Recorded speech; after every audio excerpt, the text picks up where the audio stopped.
Welcome into the program, everybody. This is Alabama Unfiltered Radio. I am Scott Beason. I hope you're having a fantastic morning. I hope the long weekend has gone well as well. Today is a Monday, the 6th day of July in the year of our Lord 2026. Again, we are happy you're with us. I'm here, Big Sky Mountain Mosley, with us as well. And we, lots of stuff to do, Sky. How was your weekend?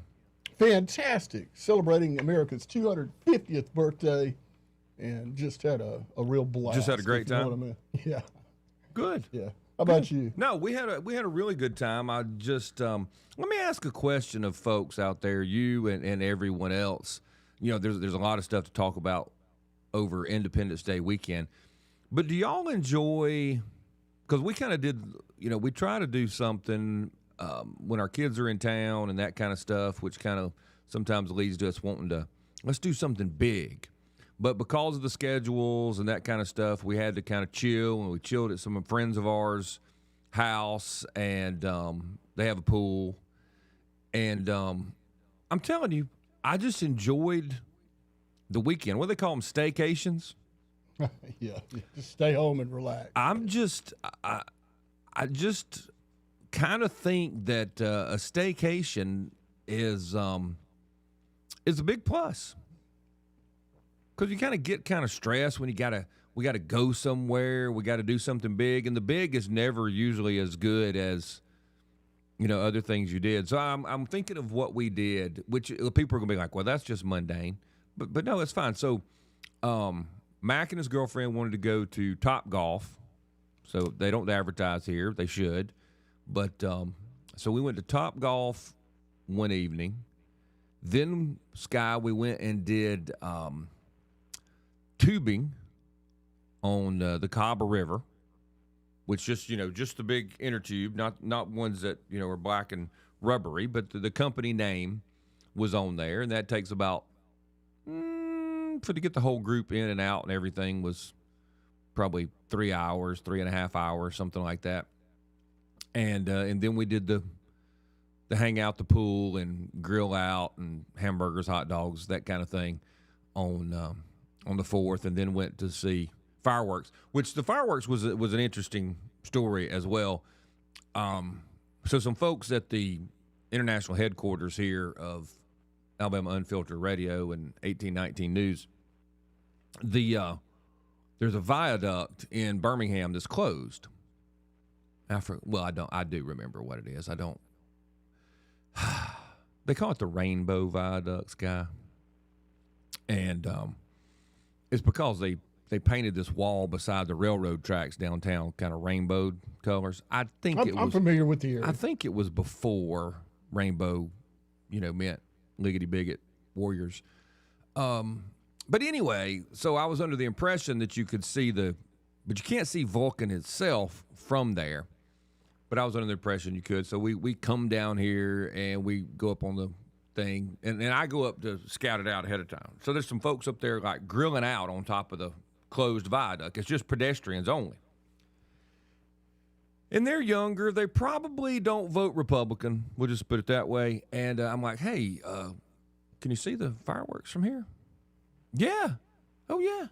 Really? And look, they came and camped out, basically. So I'm thinking they absolutely know what they're talking about. So us and our friends, and so we have a good-sized group. We all towed our chairs up there. You got to leave the parking lot and walk down here and go up some stairs and go up there, get all set up. And they're like, yeah, you'll be able to see them right. I should have known this right here. Right over that building. Really? So I can't see the torch of Vulcan. I can't see Vulcan at all, but I'm going to be able to see them right over that building. Okay, great. So we start hearing, because you're not far away, you can still hear them.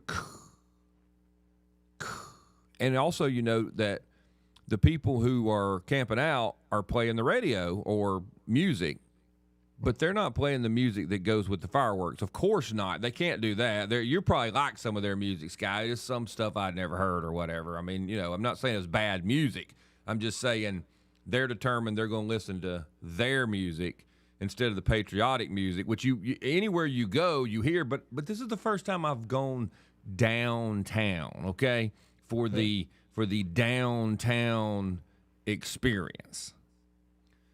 And so the liberal white folks listen to different kind of music. Okay, that's what they're playing.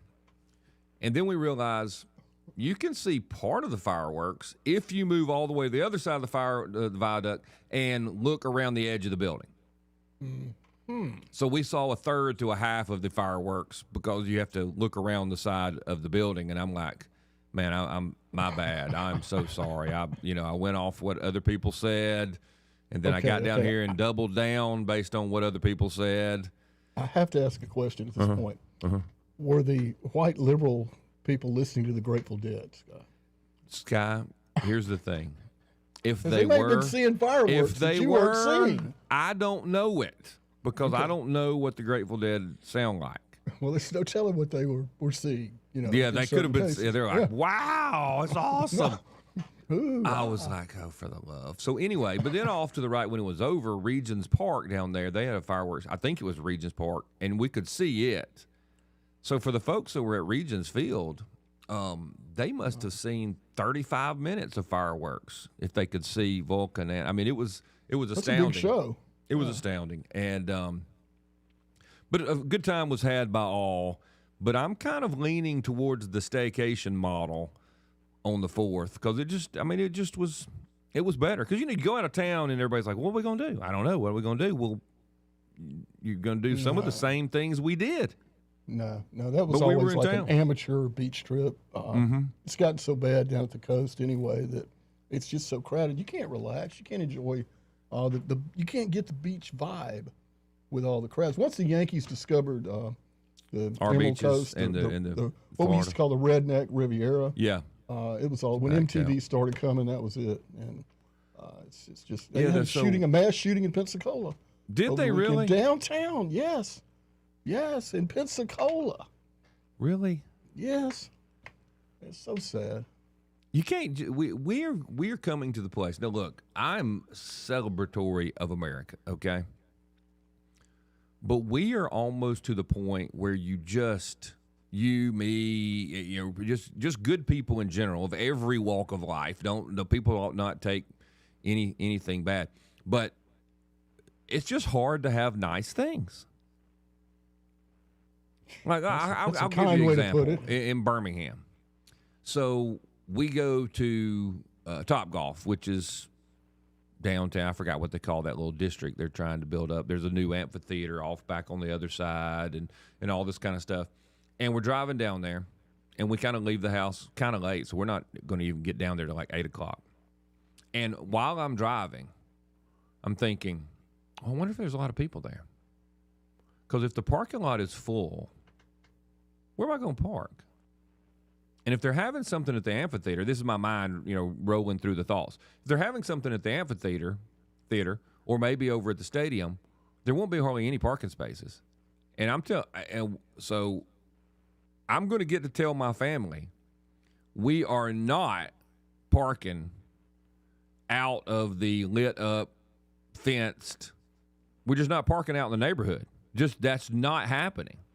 And so there'll be an argument of dad dad doesn't know, with dad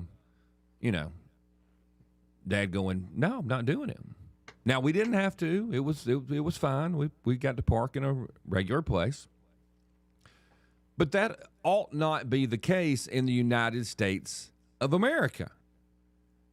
No one should have to go, well, I don't know if I want to take my family there tonight. You ought not roll up and there be any kind of crowd and you think, I don't think that's a smart move. That just ought not be America. And the honest truth is, thanks to toxic empathy and insane liberalism, we are, if we have not already, lost many of our city centers. There's just places you can't go, places you can't venture. Scott, are you afraid? No, I'm not afraid, because I tell you what, if you want to say afraid, I dread the conflict that is possibly there. Am I afraid? No. If I die, I go to heaven, I see Jesus, all good. But I'm also smart enough not to go someplace or venture into a crowd where I know there's a good percentage to statistical chance there's going to be a problem. Well, as the protector of your family, this is the way you must plan and consider. Yes. You have to, whether they like it or not. Yeah, and the fact that you have to plan and consider it so often in modern America is annoying. We got to take a break. Really. We will be right back.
Welcome back in, everybody. So lots of stuff to do over the 4th. I don't know how y'all felt about it. I don't know if y'all went out of town, if you stayed in town, if you just chilled out.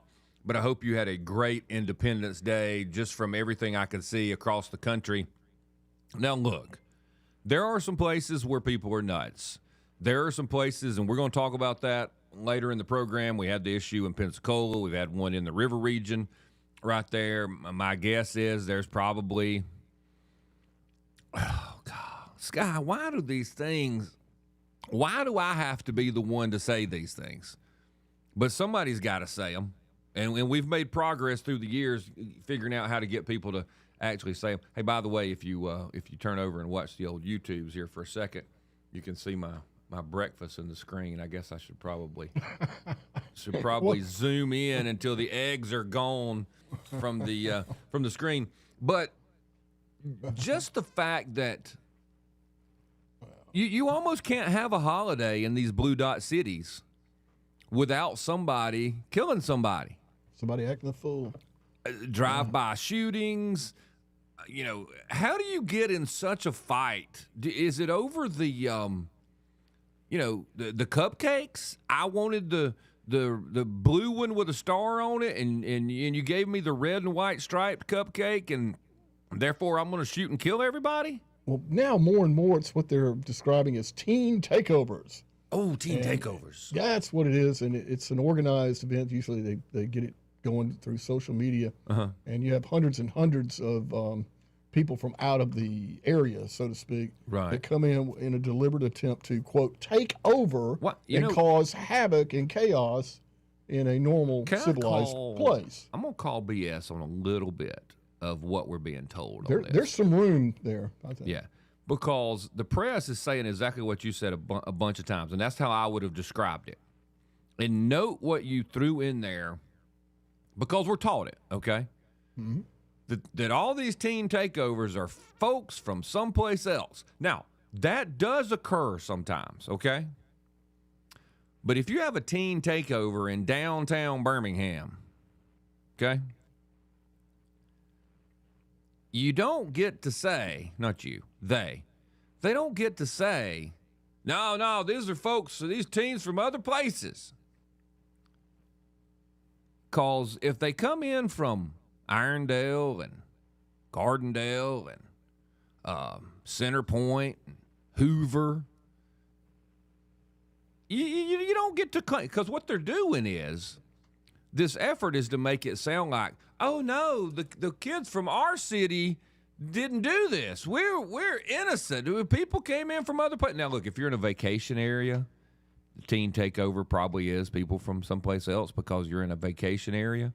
But when the city of Chicago tries to act like the teen takeover was people from somewhere else, I'm calling BS. And that's what is going on in a number of these cities. They want to pretend that the outskirt edges of their city is not their city. It's not their place. It's not their. I'm like, no. This part of this is the culture that you have cultivated in your area. Because I promise you, they don't have these teen takeovers in some of those counties in Florida where something happens and they ask the sheriff, hey, why did y'all run him over with a car? And he's like, because if you shoot at the cops, we're going to run you over with a car. What was the one the guy said? Some reporter asked the sheriff if what was it? Why they emptied the clip or something? Yeah, why did you? It was he pistol whipped him. Why did you beat him? He's like something about I beat him as hard as I could. Yeah, I'm like, what do you expect? So this whole thing, they always, it's like mostly peaceful protest. They always want to throw one in there. Why did you shoot at him 7 times? Well, that's all that was in the clip. Hey, you remember they shot that guy like 72 times or something like that? And it's like, that's all the bullets we had. Yeah. Just like, that's, what do you expect? But this is not occurring in a place where the people on social media are going, hey, I ain't going there. They will crack your skull. They will shoot you. They are not going to tolerate that. Some of this happens in the places where it's tolerated. Scott, there is nothing that was said that would make anyone think that we tolerate not obeying the law. Bull.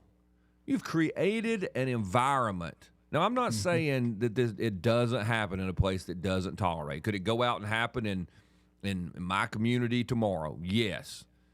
But the majority of the time, these things are occurring in places that foster that environment, or you get an odd situation where people maybe are vacationing en masse, and you have a crowd that has transplanted themselves somewhere else. You get that. Maybe that's the odd one. But in these blue dot cities where they're having this problem the most, that's just the blue dot city. It's places that have been adamant about defunding the police. Yep. It's gone. The police are always the bad guys. Yep. The court system, the whole criminal justice system needs to be overhauled. Well, we have some problems. Who is surprised by this? And it's getting worse and worse and worse. Well, have you seen the other one? There's a stat that was out over the weekend. Well, maybe it was the end of the last one. Maybe they put it out for the weekend so that no one would see it. But it was talking about the American jury system. And there are groups of people who now you have to be very, very careful, because if they're on the jury and the criminal happens to be of the same amount of melanin that they have, they never are found guilty. If no one's ever found guilty, no one is ever punished. Even when we have a system that we're not punishing people adequately, apparently we're not punishing enough to make the next person go, I don't want to do that. You're going to get that.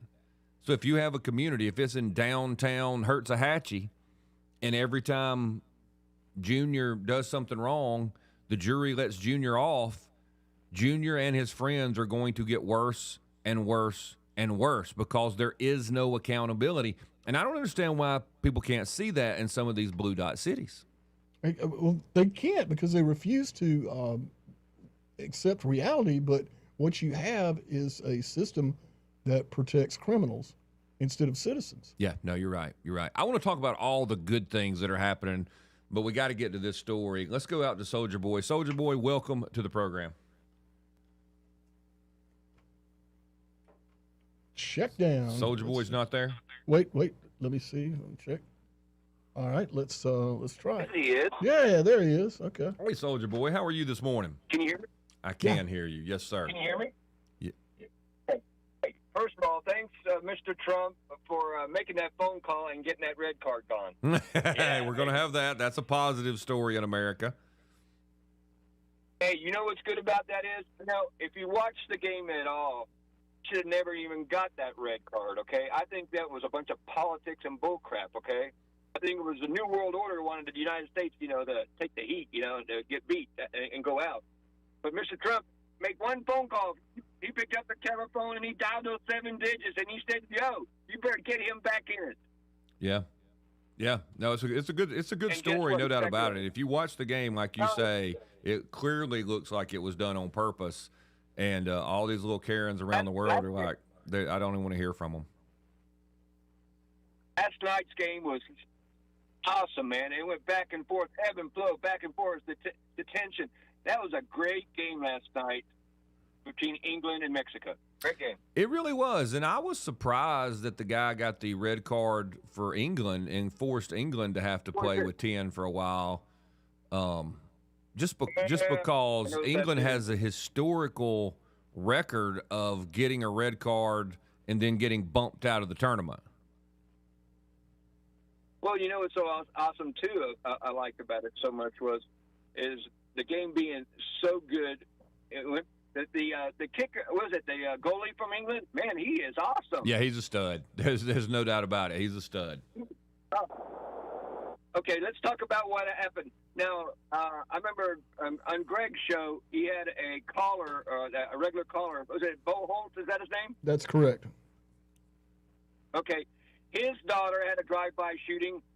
Her knee gets shot, okay, and his new son-in-law gets shot, and they're both in the hospital from a drive-by over last weekend, right? 3 a.m. in the morning, yes. Last week. Yeah. Okay. Okay, then we had a shooting. Then we had one last night at 2 o'clock. Another drive-by. Hey, let's take a break, Soldier Boy. Don't. We want to dig into this a little bit, so we got to take a real quick break. We'll be right back.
Scott Beason, president of ARP, Alabama Recovering Politician. Alabama Unfiltered Radio with Scott Beason.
Welcome back in, everybody. Let's get back out to Soldier Boy. Soldier Boy, you were telling me about the folks you knew that were.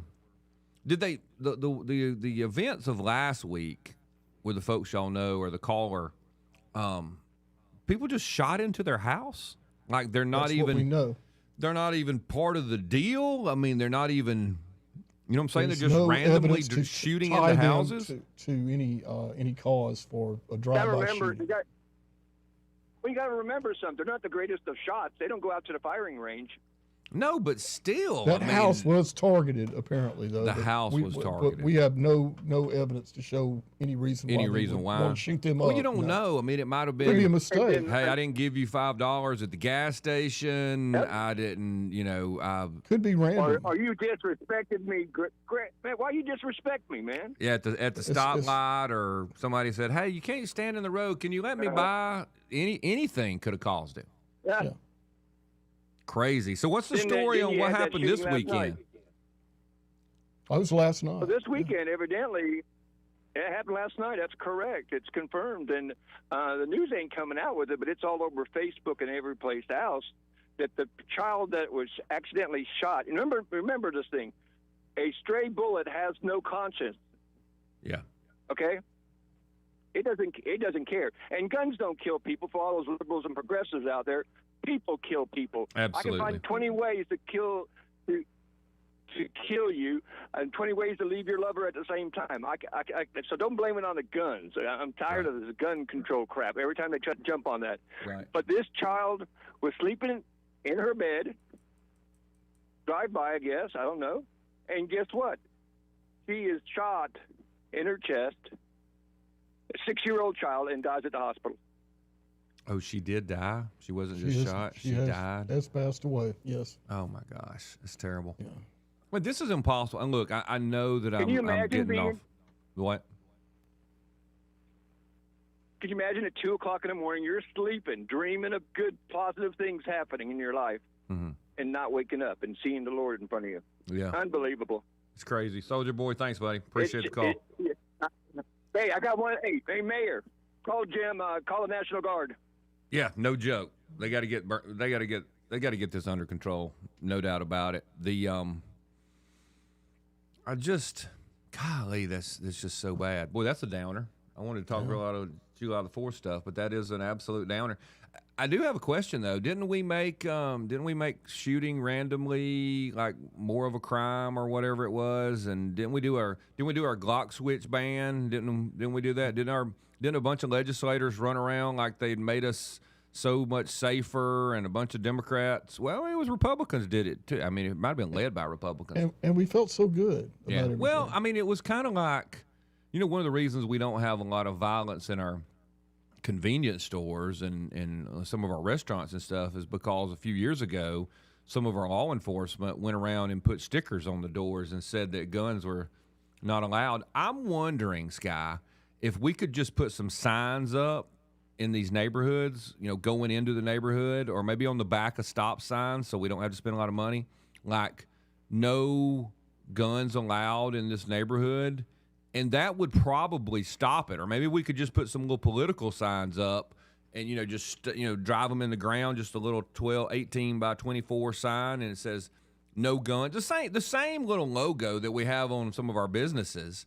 Well, it works in Chicago. Yeah, I think New these York, criminals would go. Let's try it. I was thinking about going down there and shooting into that house, but they have a sign in the start of the neighborhood, and that's why we have so many homes and businesses broken into, Sky, because there's no sign that says, hey, it's illegal to break into this house. And if we had those signs, we wouldn't have these problems, because people deep in their souls are good. I mean, that's what the humanists tell us, and that's what they're good. Their hearts are good. God says our hearts are wicked. But they say that our hearts are good, and if we just had signs, and they have to be short words, because we don't have a really high reading ability in our state, because we threw that away when we decided public school needed to be feely good and not really genuinely education. So it has to be like guns bad, but because we can do 4-letter words, and that's how you get guns. And we might could do guns are bad. We don't have to put a period, though, because those are optional. And so guns are bad, or no guns. That would do it. I think the time for talk is probably over at this point, Scott. Do you? Yeah, I think the time for signs and good feeling laws. Because, how old, it's failed. How dumb do you have to be to realize that shooting somebody? Because apparently we have some cultural issues where shooting others is okay. I would argue that there may be a chance that if you're involved in shooting someone else, that might actually get you a Thug Scout merit badge. I've heard of such, yes. And going to prison also gets you your Thug Scout merit badge. That's not a deterrent anymore. No, it's not. I mean, if you have people who want to do nothing more than have something to eat, sit around, watch TV, maybe work out, they probably want to be involved with, But a lot of these prison guys, they figure out, they start liking each other, so they don't need their girlfriend anymore, apparently, in prison. So what is the threat? And then you get to come out and say, hey, I've been to prison. I am, like I said, I have my Thug Scout prison badge. And you're like, wow, he's awesome. He did his time. I mean, we've created a culture that at least tolerates, I would say, semi-glamorizes being a criminal. Yes, I think that sums it up nicely. Yeah. Glamorizes. That's the culture. that we're dealing with. I'm starting to come around to your public hanging theory. Finally? Yeah. Well, a little bit. Well, it seems so harsh at the start. You know what I'm saying? Yeah, but you're dealing, we put rabid dogs down. To protect people and to protect other society. dogs. Mm-hmm. Okay, and it's clear there's just no rehabilitating this type of behavior. And we keep shaking our heads and wondering why. And the answer is the criminal justice system has totally failed. Not the police officers. No, that's right. But the whole system has failed us. Right. And we failed it. Well, we did. And on top of the police officer thing, I want to say this, because a number of places are struggling, who are trying to have police officers, trying to have sheriff's deputies, and they're having a difficult time finding people at all. Sometimes they're having a difficult time finding quality people. And let me just throw this out for thought for folks. If our governmental agencies from every level would stop trying to do all the extra stuff from, oh, we need more social workers, oh, we need more community funds for the neighborhood ballpark, and they would use some of the, I hate to use the word again, the feel-good money for their feel-good programs and pay law enforcement. I'm not one of these people like, oh, every law enforcement person needs to make $100,000. No. But some of these guys and girls, it is pathetic what we're, quote unquote, trying to pay them to earn a living, to go out there and risk their lives for me and you to be safe, a chance of them not coming home, and you want to pay them less than they can make at a coffee shop? Yeah. And not being fully backed by their local government. Yeah. As soon as they're in some sideways thing with whoever, Thuggo. Yeah. Thuggo is automatically the poor innocent victim. And oh my gosh, you hit Thuggo with a stick 5 times, and he pretty much was starting to lay down after 4. I don't know why you hit him the 5th time. That's a bunch of crock. This placating to the people who apparently want violence and criminality, you just shouldn't placate to that. We got to take a break. Golly bum, I wanted this to be a positive, fun. We're going to be positive on the other side of this. We've solved the problems. Public hanging with environmentally conscious, safe, renewable hemp ropes. We'll be back.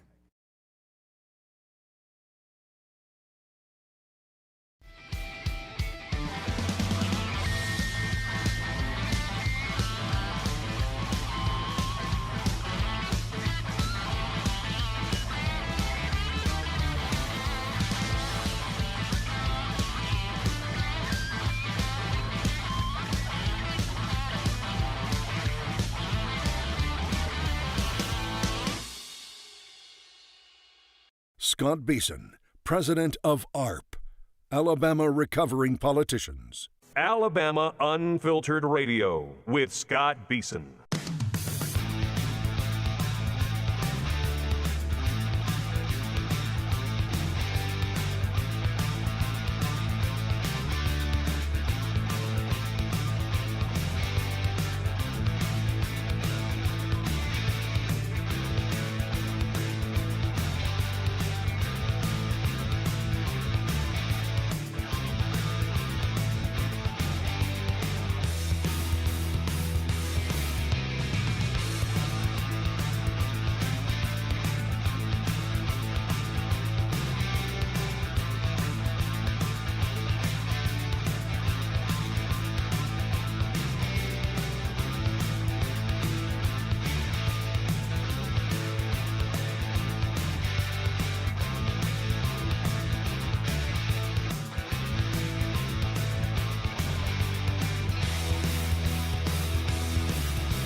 Welcome back in, everybody. Man, I hope y'all have had a great time. Don't forget Brian Dawson's podcast, 1819 News, the podcast. I know a number of you listened to some of the podcast over the 4th of July weekend.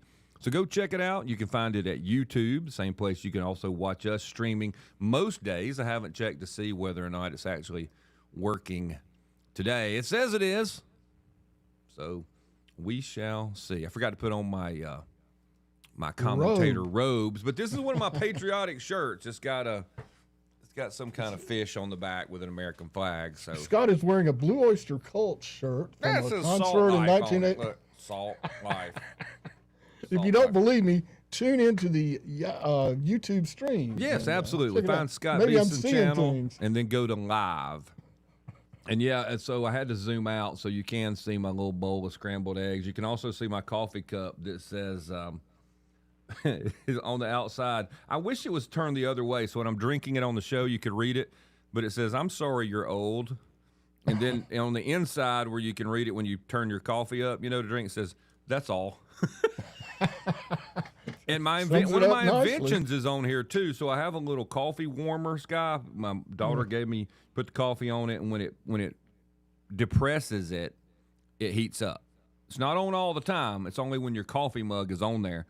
But we have so much air conditioning blowing here because of computers. I have an upside down Whataburger lid that I sit on top of the coffee mug that keeps the heat in. And then I remove that so that my coffee is toasty warm. And then I put it back on. It's a little insulator. That's a man that cares about his warm coffee. Well, it has to be warm because it has melted butter in it. I have butter in my coffee. That's what us Special Forces people do. Okay. Are you Special Forces, Scott? I'm Special Forces Radio Edition. Wow. I'm thinking if I ever run for office, I'm going to put that on the signs. Special Forces. I'm just going to put it real small in there, say Radio Edition. You know how advertising does? Like, this is the #1 show. Like I used to say, the #1 rated show on this station at this time. Yes. And if people don't pay attention, they're like, "Dang, that's the #1 show." Still is, by the way. Yeah, it is. It is it's the best show on this station at this time. No doubt about it. Oh my gosh! I guess we're stuck talking about miserable stuff. Yeah, for now. We'll change in a minute. Let's go to Billy. Is it Billy first? It is. Billy, welcome to the program. I hope you are well. Hi, good morning, fellas. I hope y'all are doing well, and I hope you had a wonderful 4th of July weekend. We did. We hope you did too, bud. Thanks, Billy. Did. Talking about the unfortunate incident that happened late last night with a 6-year-old child being killed. That's terrible. While he was sleeping in his own bed, in the safety of his own home. People talking about the Guard, bringing in the National Guard, bringing in something to put a stop to this. And I'm here to tell y'all right now, Montgomery is a powder keg waiting to explode. And listen to what I'm about to say. Okay. You look at what happened in Minnesota and what Tim Walz did to usher in the violence, the rioting, the total destruction of his state and a city, and he didn't care anything, nothing about the law enforcement, the men and women that put their lives on the line every day, the EMS workers. He didn't care about the citizens. No, didn't care nothing about them. Okay, Fast forward a year from now. Okay, Tommy Tuberville is our governor. Okay, Tommy Tuberville comes in. An incident like this happens, and it's going to happen again. I promise you. You're going to have probably 10 or 15 more incidents like this in Montgomery before he takes office. Okay. But he comes in and says, "You know what? I've had enough. I've moved my family into this cesspool, and they're living here. I want them to be safe. I don't want them going to bed in the mansion hearing gunshots. Right. And when my wife starts complaining, you know what? I'm going to take care of business. We all do. All our wives. When they complain, we take care of business. Well, he's gonna start tightening some screws. Okay. Okay. That current mayor that's in Montgomery right now, this clown, he will do anything at the expense of the citizens of Montgomery to put his name out there on social media, to put his name on the national news circuit and to make himself relevant in the Democratic way of life, the Democratic Party, how wide open and crooked it is now, he will do anything to make himself relevant in their eyes so that one day when he is done with mayor, that he can move up the chain of command, the ladder. In the Democratic Party power structure. Exactly yeah. right. He is a self Billy, you make a great point. I got to take a break, though. This is one of those hard breaks. You're welcome to stay over if we want to talk about that, but we shall be right back. You're listening to Alabama Unfiltered Radio with Scott Beason.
Scott Beason, president of ARP, Alabama Recovering Politicians. That's just exactly what's going to happen. That's just the way it works. Yes. Mm-hmm. So it's coming. Well, and Billy, I'm going to tell you you're right. And the reason I know you're right is just people hinting that there needs to be a takeover of law enforcement in the city of Montgomery or in any of the blue dot cities. Immediately, the response was, that's racism. Right. Exactly right. And that police chief that's down there right now, okay, he might have good intentions, but hey, he's an invertebrate. He has no backbone. He's going to do exactly what the puppet master tells him to do, which is Stephen Reed, okay? Right. And that's going to continue to happen, okay? That happens in all your blue spot cities now, okay? So, and you got the police that are out there putting their necks on the line every day, okay, putting their lives on the line. And I don't blame them. I don't blame them at all for going to different cities now, going to different towns. Right. I mean, look what Sheriff Cunningham has done in Montgomery County. And he's pushed to the limit now because he's trying to take care of the county plus the city of Montgomery. Yeah, just to mitigate some of what's happening in the city. Yeah. Exactly right. And it's going to continue to get worse. What we're seeing is just the beginning. We were okay with mass shootings at public gatherings, when the Ferris wheel came to Montgomery, and free beer was given out. We were okay with that. Mm-hmm. We raised a little pain about it, but you know what? 2 days later, nobody was even thinking about it. Yeah. Wasn't even in the headlines. But well, it's now, funny to me, Billy, that the free beer ended up being blamed when I don't go to a lot of parties, never been to a lot of parties in my whole entire life, but I'm pretty sure that listeners to this show have been to plenty of parties where people drank too much beer, too much wine, too much liquor, and you know what? No one shot each other. So again, even the beer was a way that we could say that, quote, we could say, oh my gosh, I can't believe you're just giving out beer, because we don't want to say, hey, you got a criminal culture that is a problem, and we don't want to say that. And the reason we don't want to say that is we don't want to be called whatever name. Well, these thugs that are running up and down and shooting in these homes, okay, and let's just call them what they are. They're thugs, okay? They're animals, and they need to be put down. They need to be shot down, okay? And I'm here to tell you something right now. If I had a loved one that was killed by someone who I knew had a prior crime, a prior conviction, was out on parole or something, that liberal judge that let him or her out, that judge would be hunted down. I promise you that. As I'm sitting here talking to you right now, we need to hold these judges accountable. They are above the law. They know they're above the law, and they could care less what ruling they hand down in court systems now. And it just discourages everything that these police officers do every day. They get them off the streets, and in 2 hours they're back out on the streets doing the same crap they were before. And that's what's going on in America now. Yeah, thanks, Billy. I appreciate you, buddy. No, it's a great point. And the judges have to know that. I mean, why would Scott? Let me ask you this question. Say I see Thug Jr. go shoot into somebody's house. Why would I tell the cops? Because the chances are the cops or the attorney or the judge is going to eventually say, well, Scott told us he saw you. And snitches get stitches. And then they let these people out. In this culture. Yeah, so if they let this person out, why would I help put somebody away when I know they're probably not going to put them away and they're coming back for me? That is the question that we've been dealing with in these high crime neighborhoods for decades, and it's getting worse and worse. Yes. What is the risk reward? Right. Do you want them coming after you? And here's who's running the neighborhood? The thugs are running the neighborhood. Right. Law enforcement's not running the neighborhood. They're not going to protect you. Yeah. They can't. And I've told y'all this story before. When the Alabama legislature, run by Republicans at the time, was having their whole, our prisons are overcrowded, they're all whipping themselves, and we just care so much. And you know what I used to say to people when they were like, well, Scott, we have, 26,000 people in prison or whatever, and you can't just imprison everybody. I'm like, yeah, you can. Why not? Well, doesn't it bother you? Not one bit. I don't care if it's 52,000 people. I don't care if it's 52,001. If you're going out doing stupid stuff that puts my friends, my neighbors, my family, good, honest Alabamians at risk, I do not care how many people we put in prison. Why should that matter to me? When did we let the left tell us it was some sort of sin to have too much of a percentage of your people in prison? The sin is that we got too many people doing the things that will send you to prison. The sin is not we put the bad guys in prison. But what did all our Republican leadership do? Oh, no, I feel really bad. Per capita, we got too many people. No, your first job is to protect your citizens. And if that means, look, I'm telling you, if I was in charge, there wouldn't be this whole debate about, oh my gosh, we got too many prisons. People would not want to be in prison. You know what, in my prison, Sky? I know we got to go to a break. You probably don't get raped in my prison, okay? Good. You're not. You go to prison, you're going to come out, you're still going to be alive. Are you going to have calluses on your hands? Absolutely. You're going to work your butt off? Absolutely. Are you going to be a big old bulky muscular guy? Absolutely not. You're going to watch a bunch of cable? No. But you're going to work. And you're not going to want to come back. And you are not going to want to be back here. And anybody and their brother can come and watch. And I'm not going to have any federal judges say, I got to take a break. We'll be right back.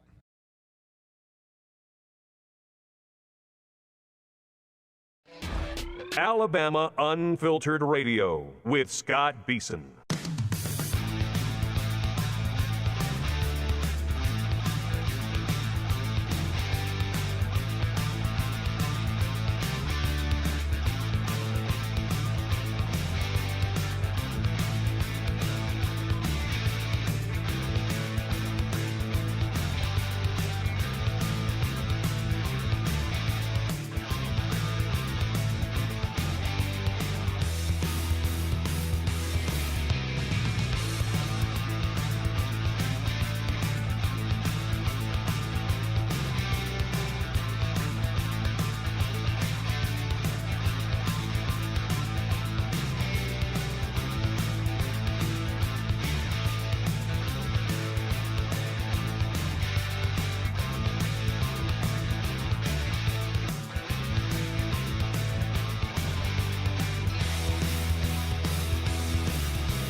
Welcome back in, everybody. A lot of stuff to do today. We appreciate you listening to the show.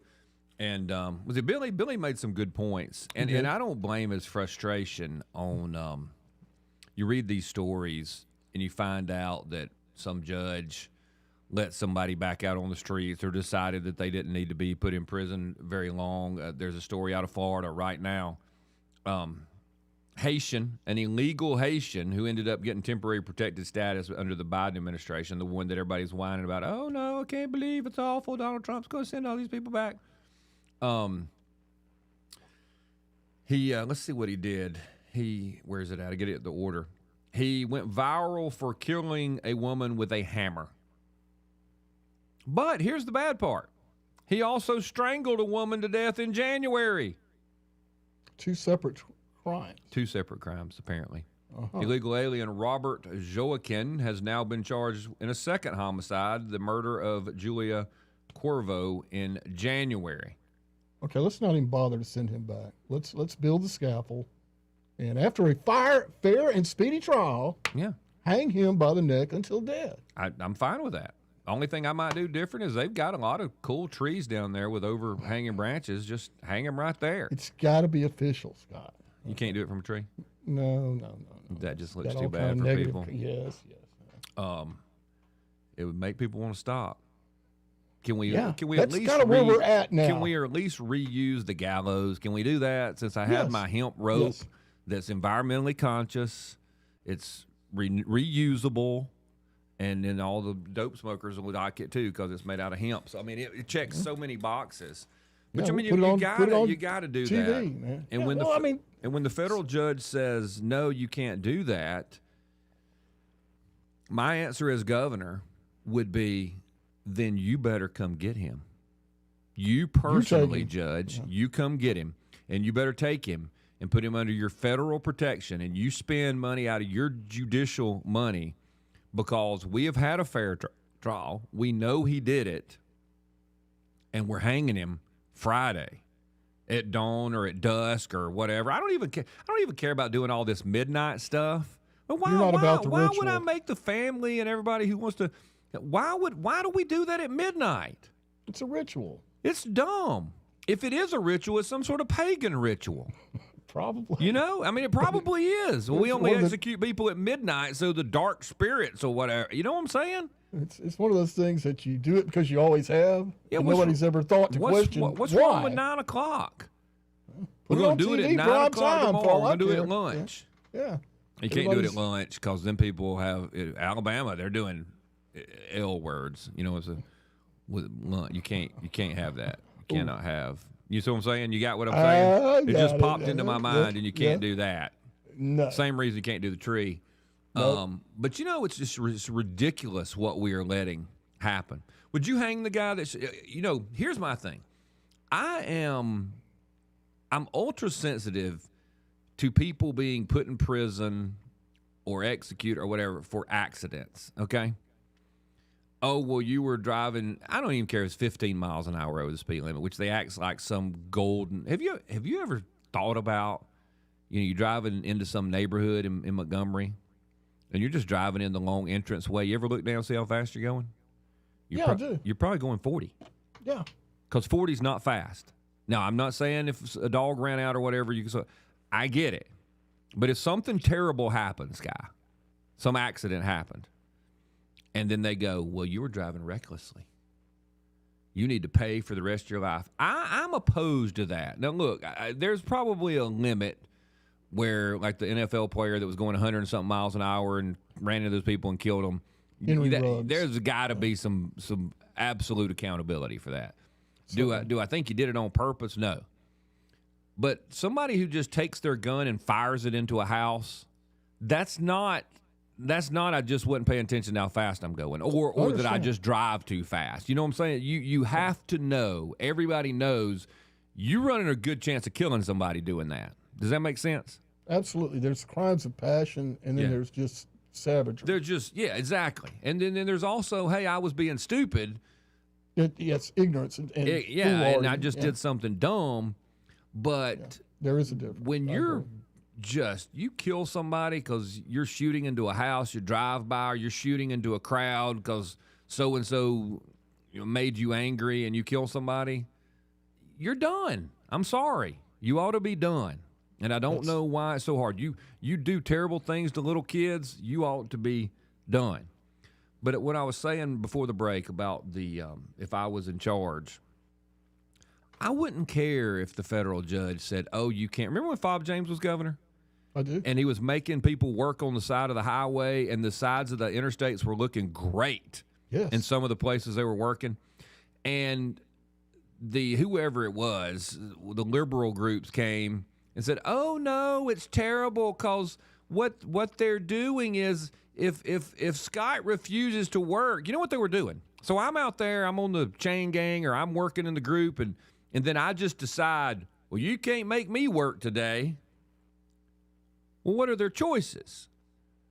Does a guard just sit back there and watch me because I've decided I'm not going to work today? By golly, I'm mad. I'm in prison.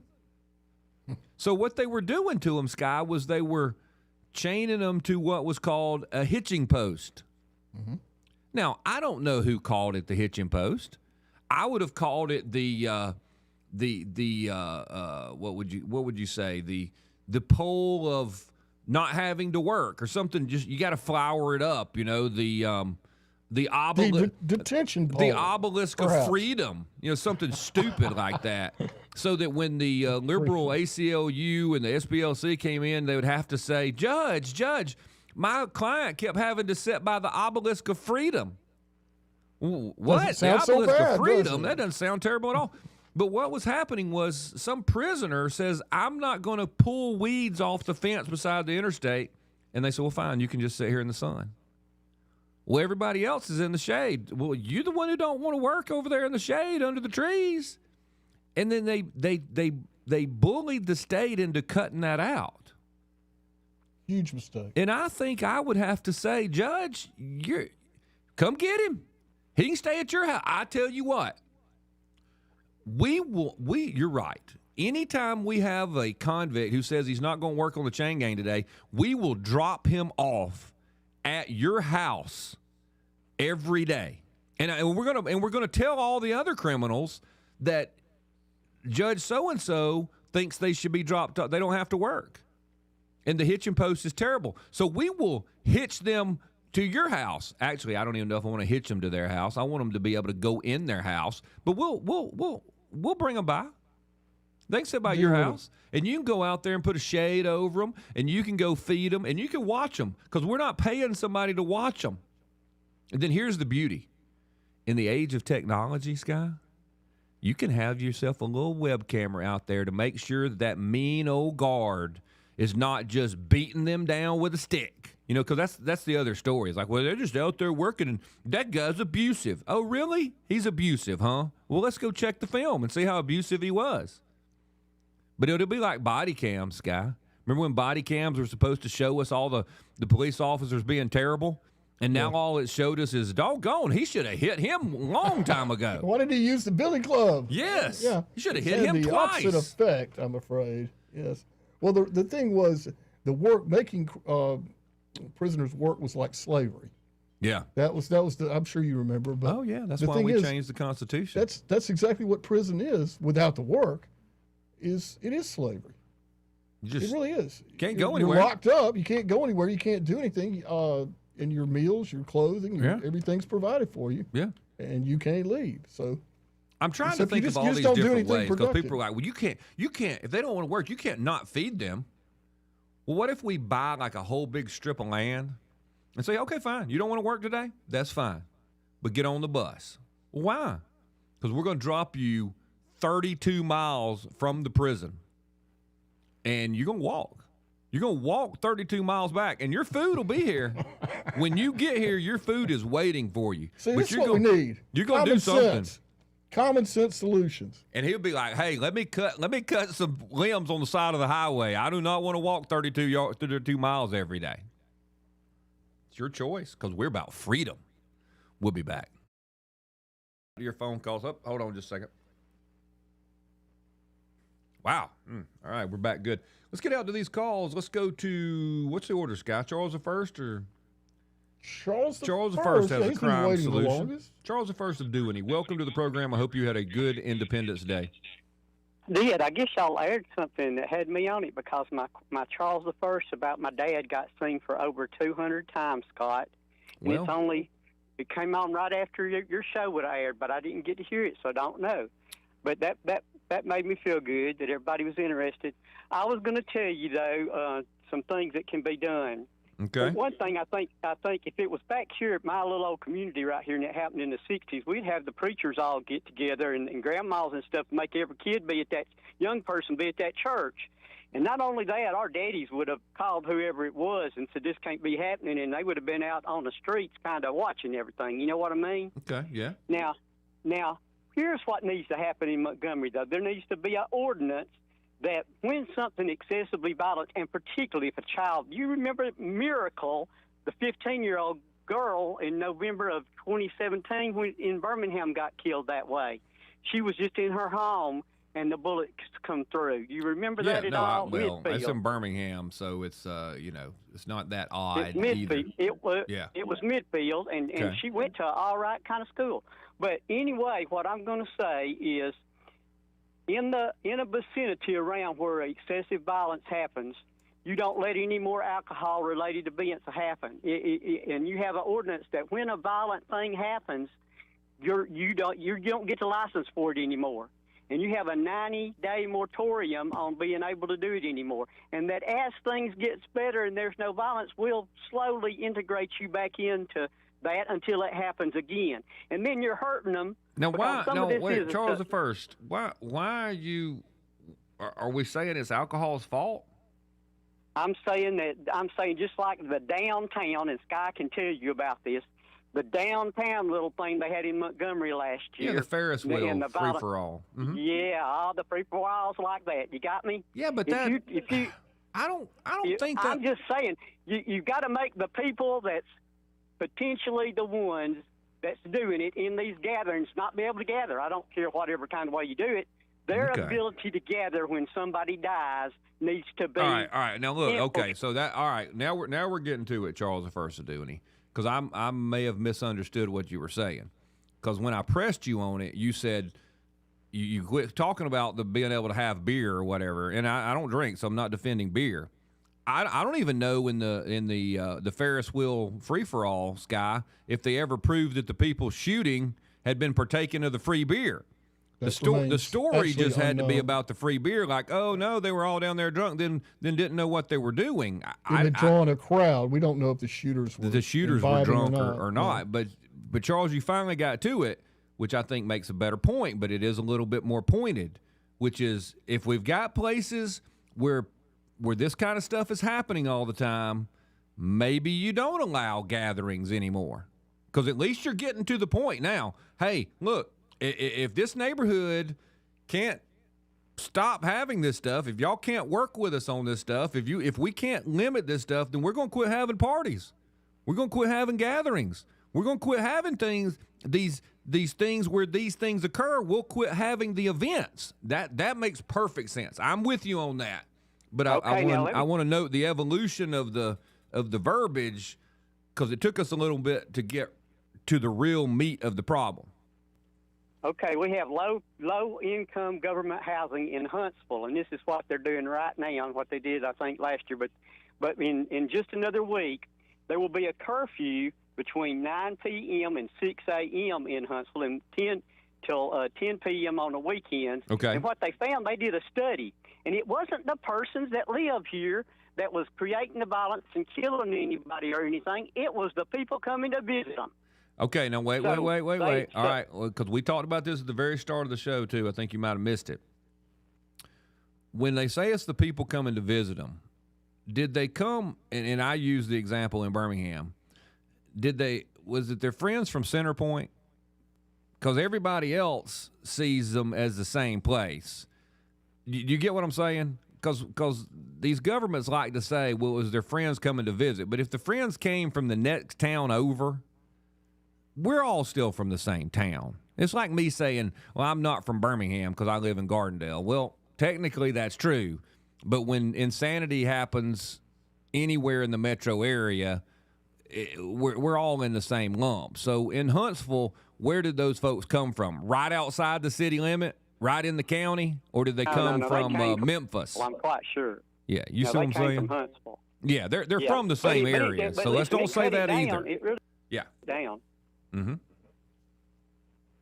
So I think that when something happens, something needs to happen that's going to make, if it doesn't even make the persons that did it, it might make grandma or grandpa or some preachers or somebody in the neighborhood saying, we're getting kind of ostracized and can't do what we want to here. Y'all going to have to calm down what you're doing. Somebody needs to be doing that to begin with. Somebody needs to be doing that. Grandmas need to get these young people out and have a whole day Saturday church going in the park and make them come to where they have to hear about this 6-year-old getting killed and about Miracle getting killed and how we're not going to put up with it anymore. That's what needs to happen. These people ain't had no ostracizing for what they've done, and they just think they can do anything, and it needs to stop. I'm with you on that, Charles. First, no, it's good points. We finally got there. You know what it is? Yeah, thanks, buddy. Because Charles is a nice person, Sky. He sure is. No, he's a great guy. He's a great human being, and he doesn't want to say he went down. He shows exactly what limits us as good people. Restraint. Because he's like, I don't want to say they just can't have a gathering anymore. It must be because they can't have it must be the beer. We'll cut out the beer. But no, the problem was, hey, we can't have the gathering. And he's like, and these are people from other places, which is exactly what we talked about earlier. What that does is it lets the people of the community off the hook. It's not us. It's people came in. They came in from right over. I could throw a rock to their house. What do you mean they came from some other town? You got to listen to what they say. And then he finally got to it. There's got to be some societal pressure. If you say, okay, all right, in y'all's neighborhood, in this part of Birmingham, this part of Montgomery, we're not having any more parties. You can't, I don't even want to drive by and see 10 cars parked out on the street because you're having a party. We cannot have gatherings. Oh, that's unconstitutional. Maybe it is, but we're not going to have any more fairs. We're not going to have any more big pizza parties. We're not going to have any July the 4th events, so that there is a greater societal pressure on a community to say, hey, we're not putting up with this. No, Johnny. You and your friends, I know you're involved with them. I'm not, look, I'm not turning you into law enforcement, but you and your buddies have got to stop. Otherwise, we can't have a fish fry. We can't have even a revival tent meeting. We can't have anything because y'all are causing it. You got to have some societal pressure. Right. That might work to help motivate the community to begin to take back their neighborhoods. Right. It's a start. I mean, it's got to be better than what we're doing now. Yeah. Risk. I thought that was really good because it shows we just don't want to say what has to be said because we know it sounds mean. It does. It's like when you tell your kids, hey, you do that one more time, I'm going to wear your butt out. And then afterwards you think, man, I bet I sounded terrible.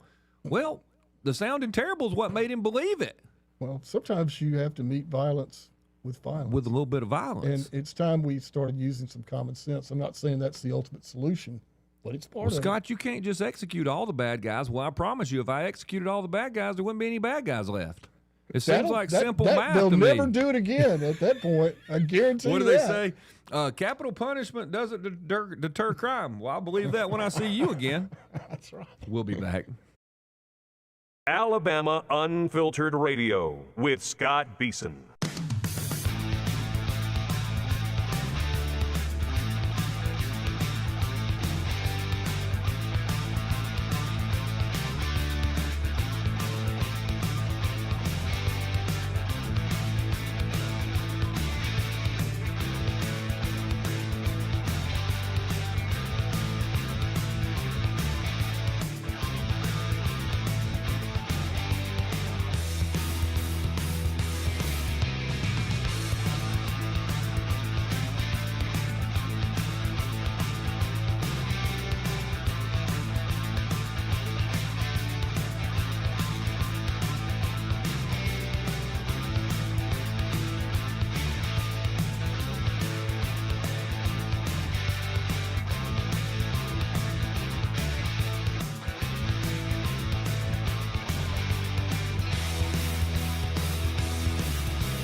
Welcome back in, everybody. Everybody is wanting to weigh in on this. Welcome tour. Stick with us. We'll get to our because there's a lot of good news from the World Cup that we got to get to. There's a game tonight. Yeah, we play sometime tonight, 7, 8. I don't know. We'll find that out as well. What's the order on this, guy? Simpler Days. Simpler Days is next. Simpler Days. Welcome to the program. Thank you, gentlemen. Hey, Simpler Days. In Simpler Days in Montgomery, Mm-hmm. in Simpler Days in Montgomery, they used to have a work detail that left out about 6 o'clock in the morning from the city jail. And they would take the prisoners who had been convicted in municipal court, they'd load them up and take them out on the streets of Montgomery with a pole stick, and they would pick up trash.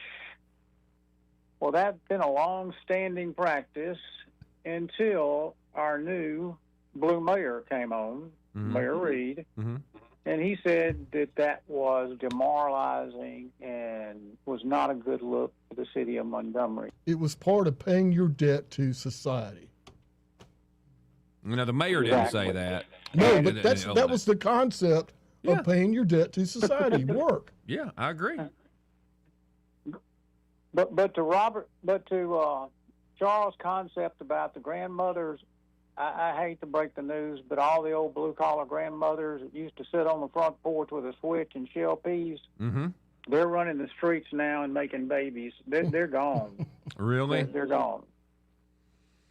Yeah, they are. I used to have one as an informant, and she'd tell me everything was going on in the neighborhood. She knew everybody, but they've all been replaced now. But hey, do y'all remember the scene from Gone with the Wind where Rhett and Scarlett are sitting there in the buggy and they're watching Atlanta burn?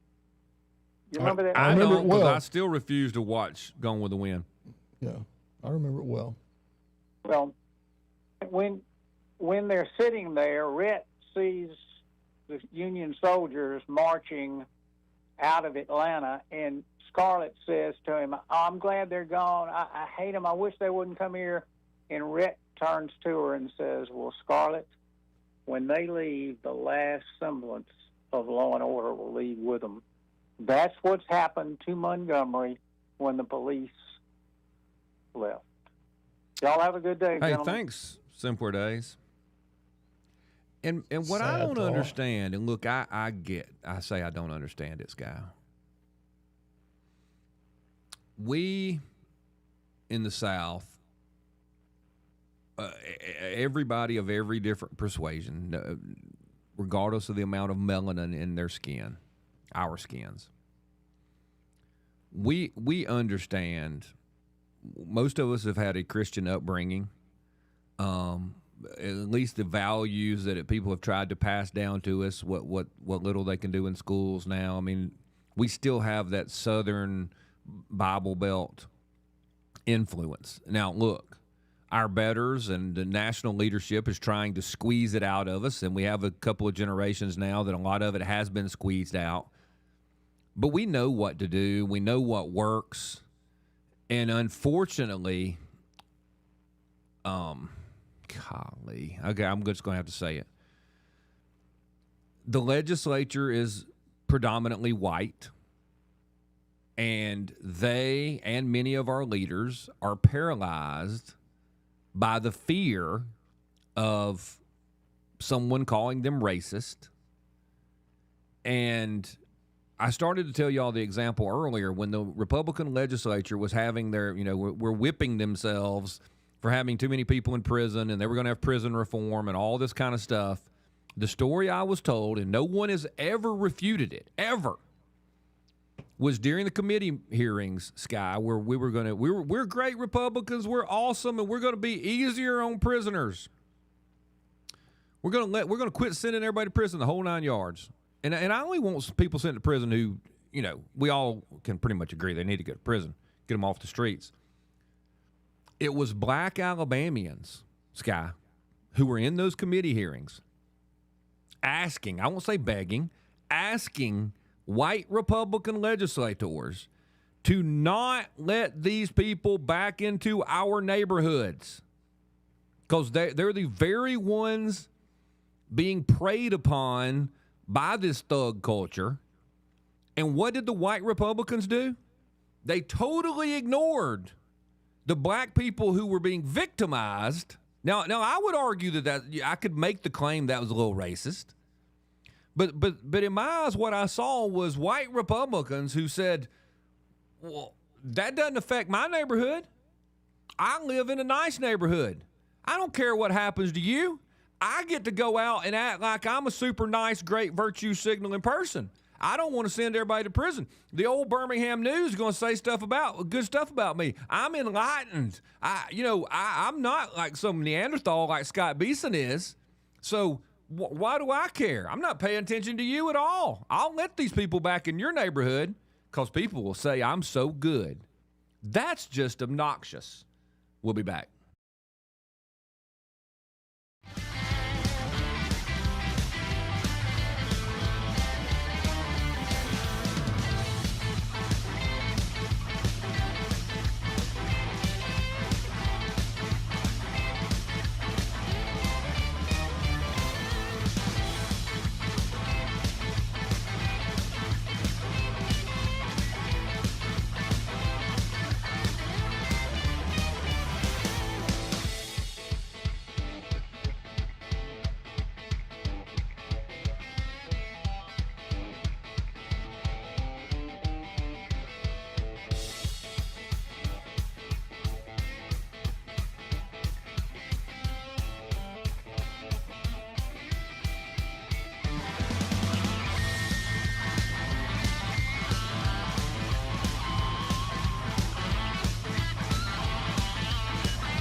Scott Beason, president of ARP, Alabama Recovering Politician. Alabama Unfiltered Radio with Scott Beason.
Welcome back in, everybody. We'll get to it as fast as we can. Let's knock some of these out.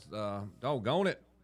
Well, I guess we've got a topic that people want to talk about. Go back to Simpler Days. Simpler Days, welcome back in. You were saying that the days of the older grandma sitting on the front porch telling people, hey, we can't be doing that around here, is over. That grandma's now out acting a fool like everybody else. Is Simpler Days, did he let us go? He may have departed. He may have departed. Okay, let's move along. That could be true, too. Who do we have next? That would be Joe. Joe is next. He's been waiting. Joe, welcome to the program. Yeah, about changing and fighting and pushing back this social disorder that's taking our freedom and security. Yeah, absolutely. The people are going to have to stand up and look down at their feet to make sure they're standing, and they're going to have to confront it. And there's two things they're going to have to do to prepare themselves for this. One, we can't even get enough people, good people out there, conservative people, voting out there enough to where we can make a decisive decision on anything. That's got to change. You're right about that. And also, another thing, they better realize when they jump in the fire, and we're going to have to confront it, we got to jump in the fire. When they jump in that fire, they're going to take heat from these loony lefts and these bad rhinos that are out there controlling our lives. Mm-hmm. It ain't going away. Okay. So people have got to stand up and confront it, and otherwise it's not going to get any better.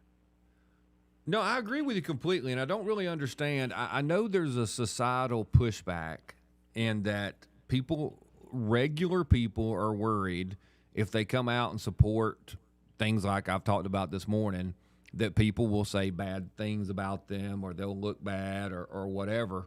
But it's political. It is political, and there's a lot of pressure to just let the mayhem continue. But there's nothing moral about allowing mayhem to continue. There's nothing moral about allowing criminal elements to run our cities, and it all has to stop. Now, I'm a little bit afraid, Joe, that when somebody starts digging in and they might find out that some of our elected officials may be involved with criminal activity as well. But so be it. That's if we find that out, great. But it's got to happen. I mean, we just can't have a situation where your daughter or your son or your wife or you has to drive through town for something, and everybody's like, well, "Be careful. I hope you make it." We just can't do that. Remember in the Old West, the cattle barons would come in and take over the towns and create havoc, and people would it'd be horrible. Yep. They usually control the sheriffs or gunfighters. To me, that's liberal left and bad to rhinos. No, that's exactly right. Then you had to end up having, the High Plains Drifter or Pale Rider or whoever come in to straighten it all out. People had to stand up, one or the other. Or the Waco Kid. That's right. Yeah. Joe, you're absolutely right, buddy. People had to stand up. That's right. All together. And it took a while for them to do it sometime, but they had to, or they'd lose everything. Yeah. But you know what happened? Some of those places that had that happen never did a darn thing.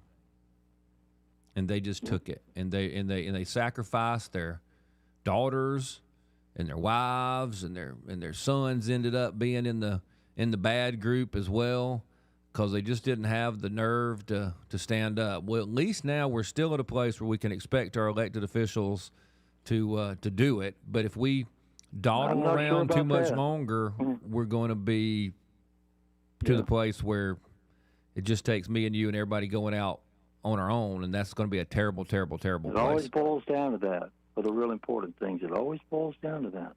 Joe, I appreciate you. Yes. Okay. Thank you, Joe. Yeah. You want to close out the crime segment this morning with Thunder, and then we can see if we can move on. Yeah, let's do that. A little bit. Let's go to Thunder. Thunder, welcome to the program.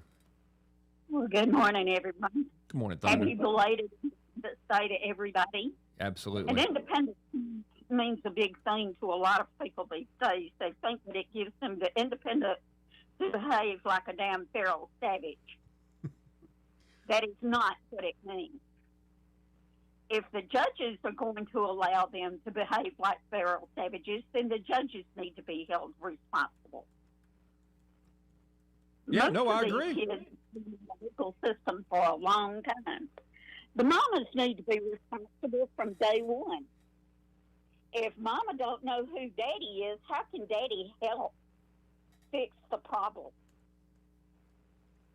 That's a good question.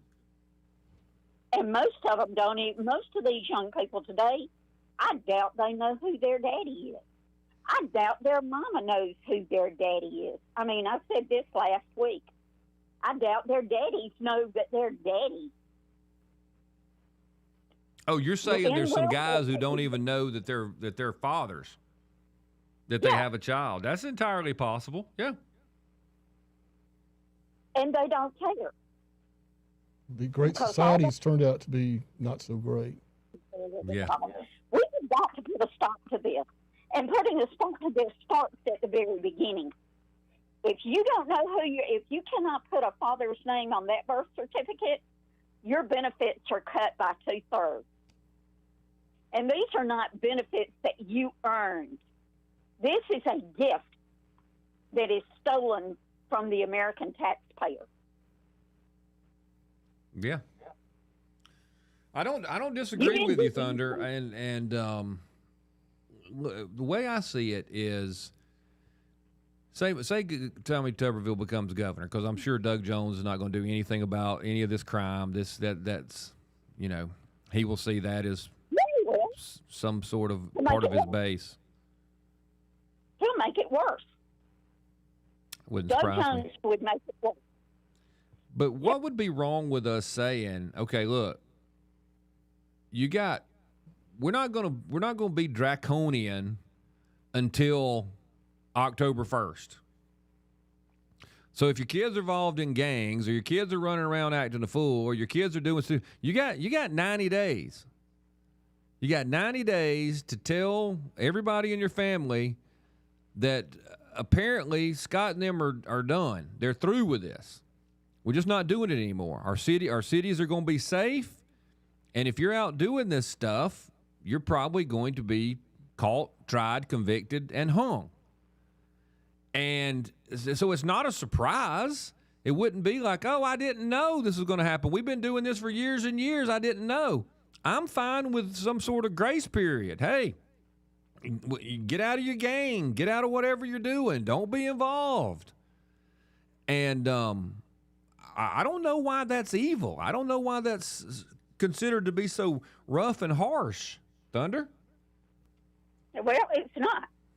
We've got the reason we no longer have grandmama sitting on the front porch is because grandmama is now about 40 years old. And she's teaching the savage how to be a worse savage. The grandmamas are just as taught as these little feral animals that they have produced.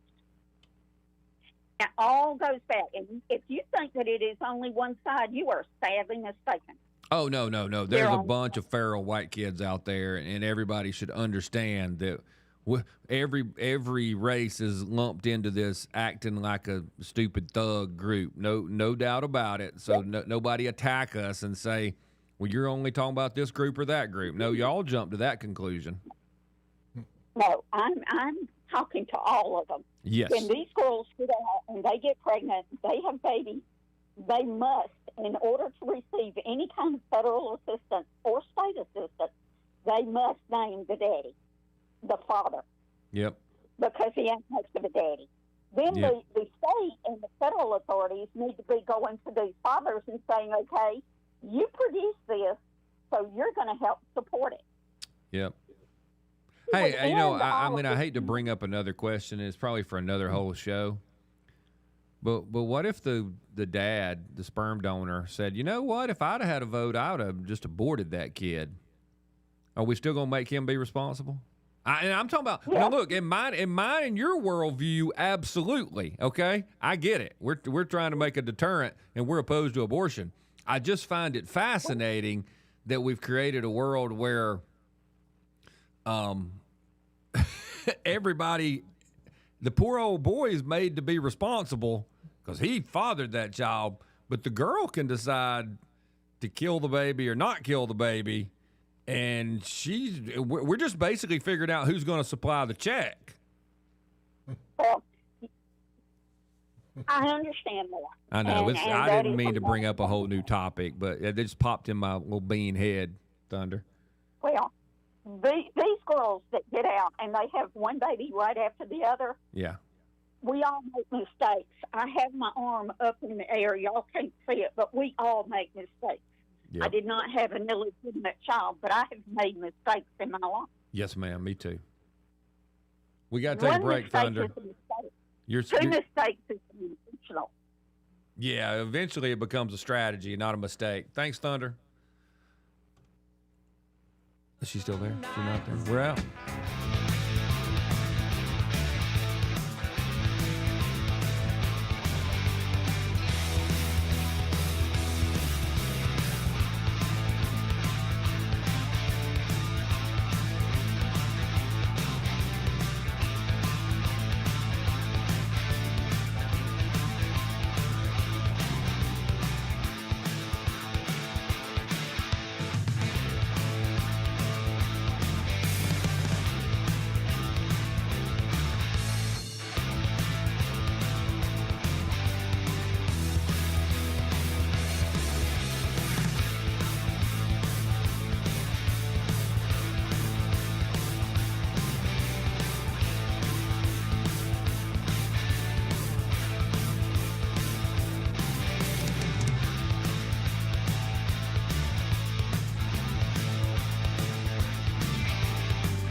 Scott Beason, president of ARP, Alabama.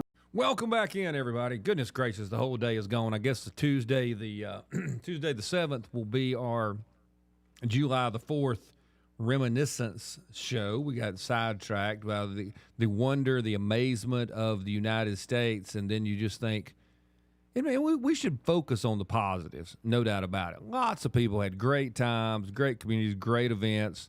Do we have things we need to fix? Absolutely. And that's the view I like to take of the United States. God, just a blessed place. But we just still fix it. We still have maintenance to do, and maybe that is what happened to us on the right, is that we forgot that liberty and freedom and this wonderful country has to be maintained. And we let rodents take over our universities, take over leadership of our school systems, let them take over many of our institutions. Rats, communist, Marxist, leftist rats have been just tearing down the foundations for a long, long time. And you know what happens when you got to do that? It's more painful maintenance work. You got to do some renovation. Got to get the jacks out, the chainsaws out. You got to cut out the rot.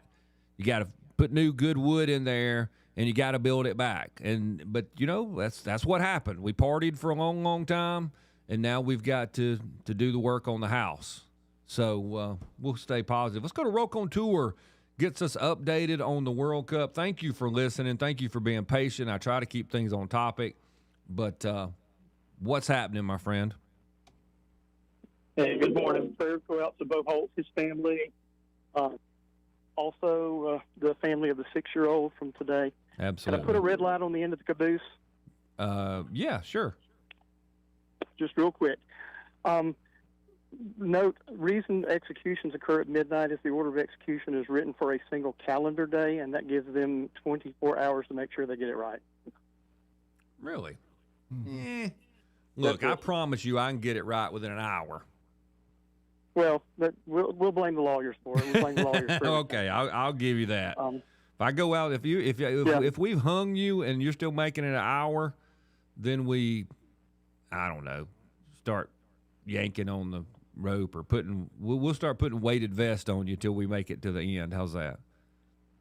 There you go. All right. We talked about all the symptoms, but we didn't get to the actual illness, which is the devaluation of human life. It's been going on for decades and decades, starting with divorcing the country from the philosophy of Christianity, which is love your neighbor as yourself. Yes.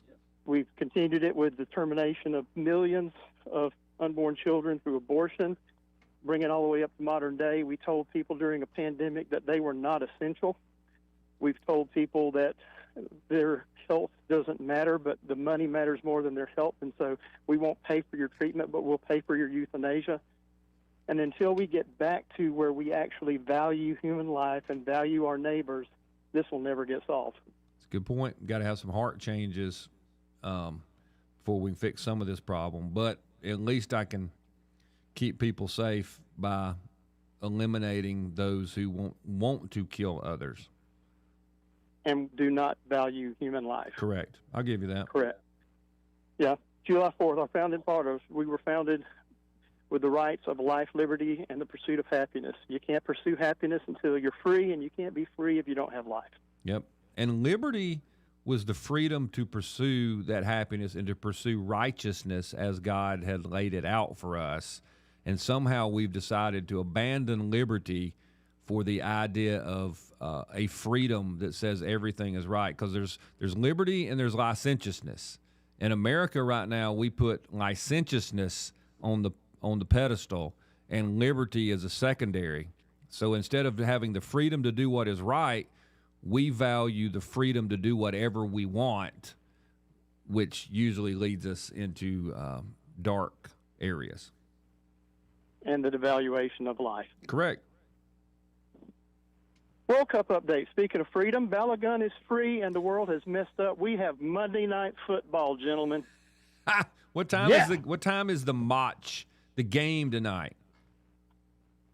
7 p.m. in Seattle. 7 p.m. our time, but the match is played in Seattle. So is that 5 o'clock their time, something like that? Yeah, 5 o'clock Pacific time, 7 o'clock Central time. That's a good time for and a let's game. Be real. It's going to be awesome. Perfect time.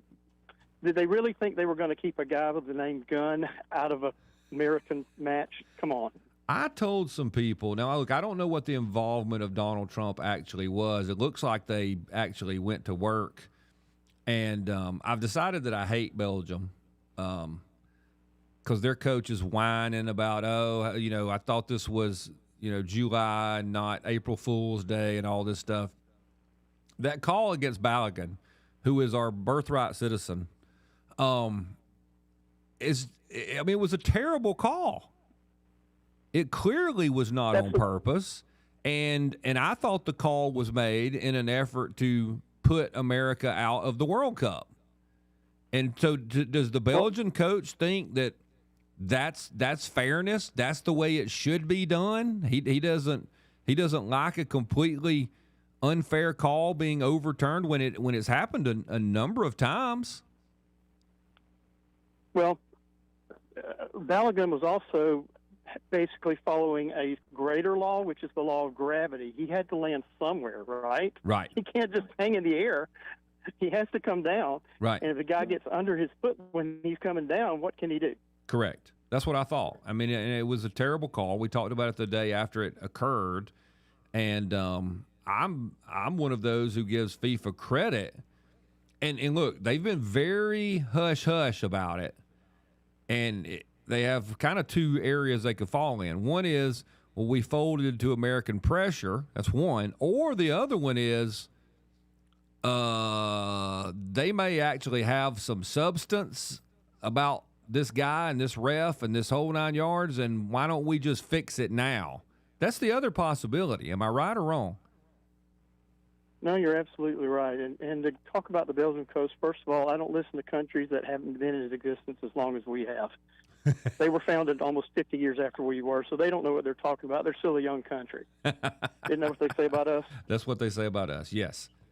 Yeah. And then on number two, the other match that's happening today is Portugal-Spain, which if Portugal wins and we win, we will play Portugal, who has a player who is like one of the best players in the world named Cristiano Ronaldo, who, fun fact, had a red card against him and was given a 3-match ban by FIFA, who then reversed the last 2 matches, only told him he had to serve 1, suspended the other 2, so that he could play in the World Cup. In the World Cup. How many Really? Europeans were yelling about that? Yeah, how many Europeans were yelling about that? He served 1 match, and then the World Cup started, and they're like, yeah, we'll just suspend the other 2. Go ahead and play, but have fun. Oh, well, that's a very interesting thing. Did anybody ask the Belgian coach about that? Hey, you were upset about Ronaldo, right? Probably not, because our journalist didn't know. No, well, the response was, well, he at least served a 1-game ban. Okay, but if it was a wrong call, it was a wrong call. You should have to suffer like the other teams do. Sometimes football isn't fair. Well, this time it was. Well, America. We should have said, you're right. Sometimes it's not fair. Shut up. Because you're whining about it not being fair while you're telling me how it's sometimes not fair. And I think, Rokentour, the goal was to have us lose the last game. The Belgium game wasn't part of the formula. I think making us play 30, 35 minutes with 10 players was supposed to get us beat in that game. Right.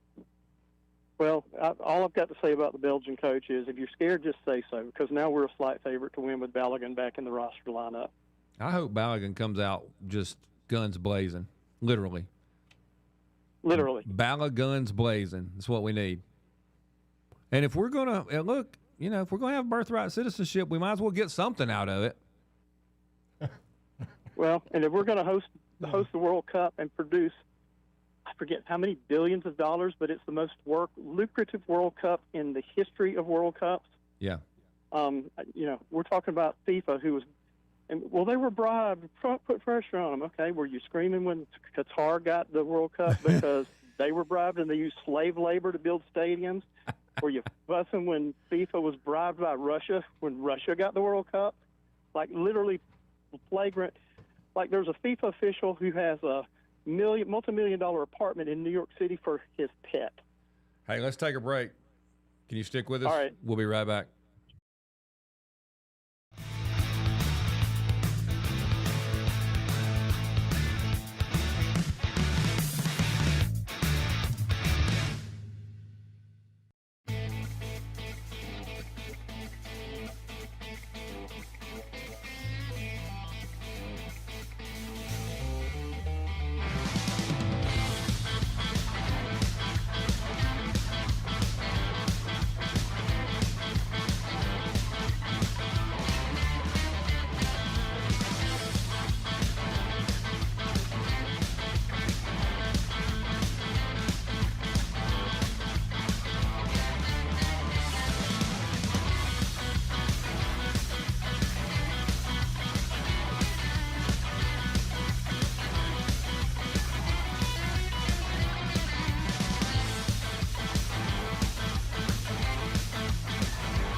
Scott Beason, president of ARP, Alabama Recovering Politician. Alabama Unfiltered Radio with Scott Beason.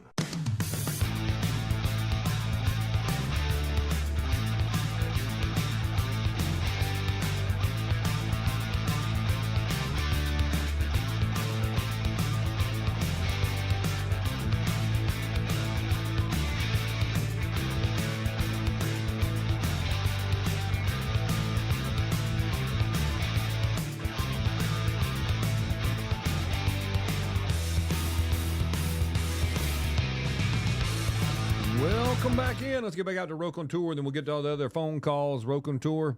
So we play tonight. The United States Stars and Stripes plays at 7. What else is happening out there? What should we be looking forward to or looking out for? You said the, Spain plays Portugal, and if we win tonight, we would play the winner of that. That's a big deal. That is correct. Spain's got a really incredible young player, Yamin Lamal. He's like 17, 18 years old, and just is going to be a phenom in soccer to come. Looking back, though, the Mexico-England match was pretty lively. No, I watched that game. That was entertaining.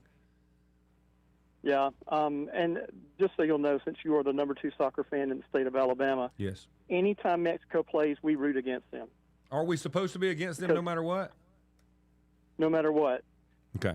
It would be kind of like, rooting for them would be kind of like getting Harvey Updike to lead War Eagle at Jordan Hare. Okay, so Mexico is Auburn. Is Auburn for us? Really, it's worse than that. It's really worse than that because if you go back and look at the 2022 match that we had with them, I think in the Gold Cup, we had 4 red cards, 10 yellow cards, and Weston McKinney left without a jersey. Fans were throwing stuff on the ground. I mean, it gets very, very, very violent with them. Huh. There's almost a deep-seated hatred because they feel superior, and they haven't been for the last 20 years. I gotcha. Well, I mean, they should be better at soccer. So really, they're the Notre Dame of soccer. So we just hate them no matter what. If you're an Alabama fan. Yeah, pretty much. You got it. So they are to soccer what the Canadians are to hockey. We hate Canadian hockey, and we hate Mexican soccer. Pretty much. Yes, okay. You got it. All right. Good. I did see a video this morning of a Hispanic guy, head down, hands in his, hands over his face, crying, and then you hear an eagle scream, and he looks up. And he looks over on his wall, and there's an American jersey, soccer jersey, and you hear the eagle scream again, and he starts smiling. So the thing is that Mexican Americans are like, okay, Mexico's out. I'm for the Stars and Stripes, and I was kind of okay with that. Now I understand. Yeah, I feel a little better about that. Yeah, some Mexican Americans are, and they will root for U.S. soccer. Okay. But on the flip side, you had riots almost in Los Angeles where people were going out and shaking cars because Mexico lost, just right in the streets. Really? That's kind of dumb. Yeah, I wonder why we haven't seen a lot of that. I guess the press didn't think that was important. They were probably thinking about the reflecting pool. They were trying to make sure. They want it to be green really, really bad, don't they? Rokan Tour, thank you very much. Let's get a prediction out of the expert. Give us a score. What do you think? Close game, tight game. I think we go up early, they tie, and we pull it out in the end because they get tired and leggy. 2-1. Okay, wear them down. What are we thinking? 2-1, something like that. I'm thinking 3-2. Okay. Ooh. Okay, we got a pick. A lot of scoring. Rokan Tour, thank you very much, man. We'll talk to you tomorrow. Hey, have a good one. You too.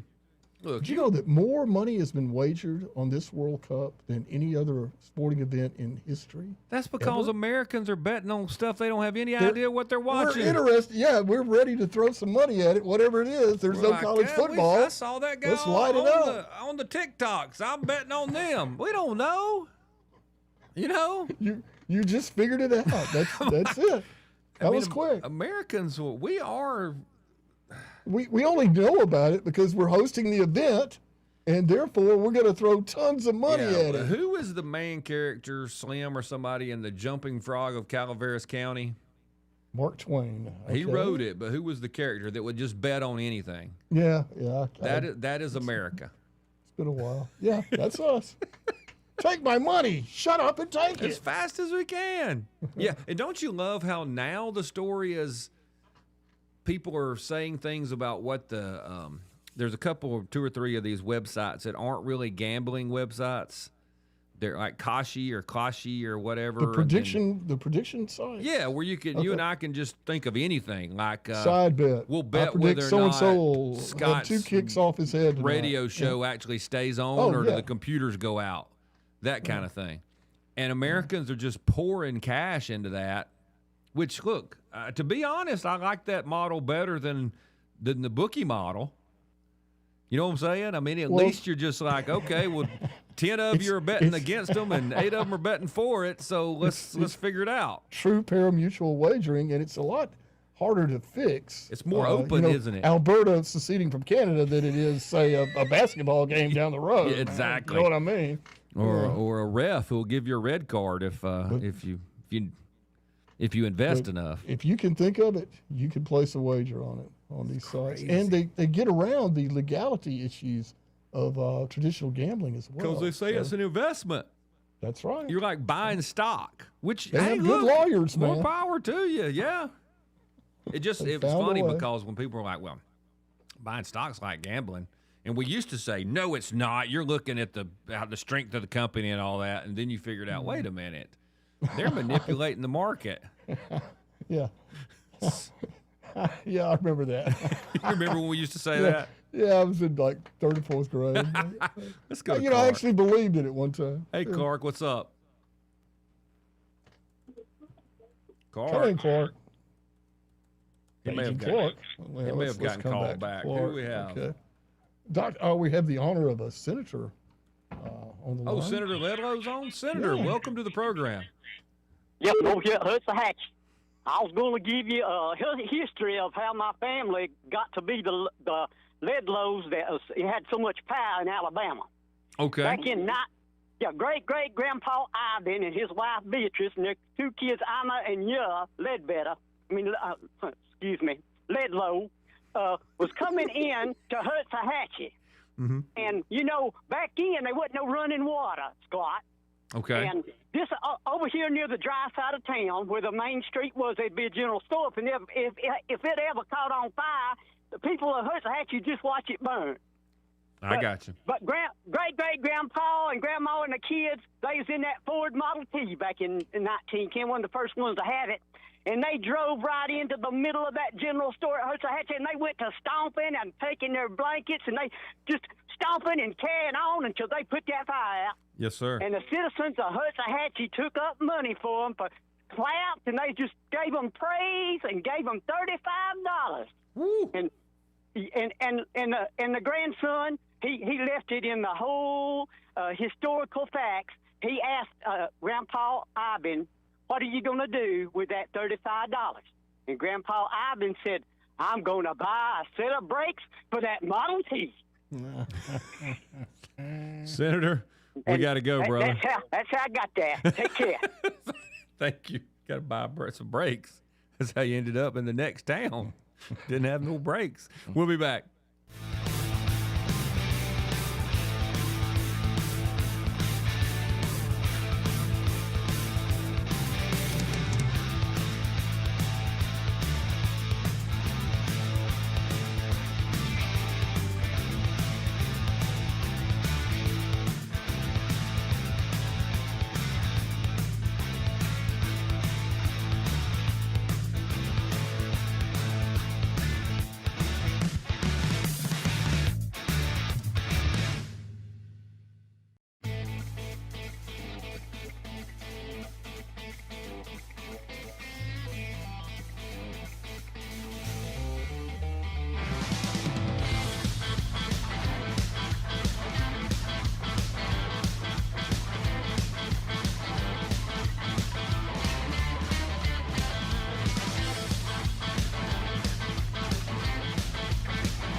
Scott Beason, president of ARP, Alabama Recovering Alabama Unfiltered Radio with Scott Beason.